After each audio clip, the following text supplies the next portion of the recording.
మలాకి రెండవ chapter verse 14. But you say, why does he not?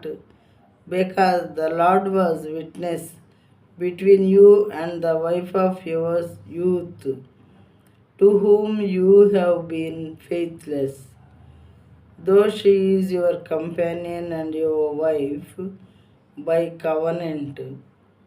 తెలుగులో చూద్దాము. అది ఎందుకని మీరు అడుగగా, యవన కాలమందు మీరు పెండ్లి చేసుకొని అన్యాయముగా విసర్జించిన మీ భార్య నీ భార్య పక్షమున యెహోవా సాక్షి ఆయను. అది నీకు తోటిదై నీవు చేసిన నిబంధనకు పాత్రురాలు కదా, నీ పెండ్లి భార్య కదా. మరొకసారి వాక్యం చదువుతాను ప్రియమైన వారలారా. అది ఎందుకని మీరు అడుగగా, దేవుడు ఏమంటున్నారు చూడండి, యవ్వన కాలమందు నీవు పెండ్లి చేసుకొని అన్యాయముగా విసర్జించిన నీ భార్య పక్షమున యెహోవా సాక్షి ఆయను.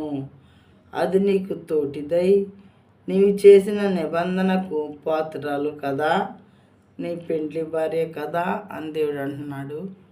మరి దేవుని సమక్షంలో దేవుని ఎదుట ప్రమాణం చేసి పెళ్లి చేసుకున్నటువంటి భార్యని అన్యాయంగా ఆ పేర్లు ఈ పేర్లు పెట్టి నిర్దోషమైన భార్యకి రకరకాల మలినాలు అంటించి వాళ్ళని విసర్జించకూడదు అని చెప్పి వాళ్ళని విడిచిపెట్టకూడదు అని దేవుడు చెప్తున్నారు.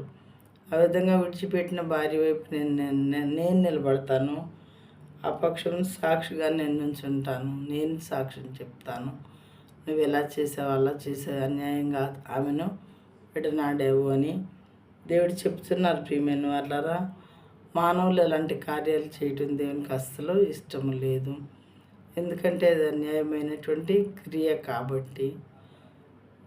దేవుని కట్టడల్ని దేవుని మనసుని ఆయన చెప్పేటటువంటి మంచి విషయాల్ని మనం మనసులో పెట్టుకొని జీవించాలని దేవుడు కోరుకొనిచున్నారు.